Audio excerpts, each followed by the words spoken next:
think of top-tier cities in China, you may think Shanghai or Beijing. But did you know the number 3 city in all of China according to GDP is Guangzhou, followed by its neighbor Shenzhen? These 2 cities have the largest foreigner population after Shanghai and Beijing. Most of them tend to fall into 3 categories. 1. English teachers, or teachers in general. China can never get enough English teachers, especially as the world continues to get smaller. Many years ago, it was okay to just be a native speaker, but more and more, the requirements are getting higher. You'd need a university degree, as well as qualifications like TESOL for teaching English. There's also a need for foreign teachers of other subjects too, like math, music, and science, as more and more schools have English language classes in other topics, especially high schools. There are also growing restrictions on freelance teaching, as well as foreigners running their own training centers, but local education providers can easily provide for foreign teachers here. 2. Banking and finance. Being so close to one of the biggest financial centers of the world, Hong Kong, there's a lot to do in banking and finance in Guangzhou and Shenzhen.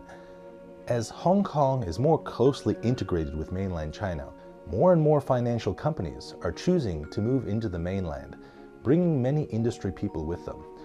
Though financial institutions are more and more having a higher percentage of local talent and relying less on finding people from outside the country. Guangzhou, Shenzhen, and Hong Kong are of course major trade centers with busy ports, with Guangzhou being one of the busiest and fastest growing container ports in the world. Naturally, there are a lot of jobs in this area for both local and foreign talent. Many major trading companies bring in their foreign talent from their offices in their home countries, but still look for foreigners with more local knowledge to help give them an edge in business and communication. While those are the 3 biggest categories, there are plenty of other types of jobs, such as those in marketing, social media, and even engineering. So what's life like in these cities for the average foreigner? China in general is a very safe place, and the locals tend to be very welcoming to foreigners and are usually very helpful when needed. As for getting around with your phone, the big app in China is WeChat. And this app can handle about 99% of what you need to do on your phone in China, from payments, movie and event tickets, calling a taxi, even to ordering food, booking hotels, and even selling your used goods. Also, if you didn't know, it's the 2nd biggest chat and social media app in the world. About learning Chinese.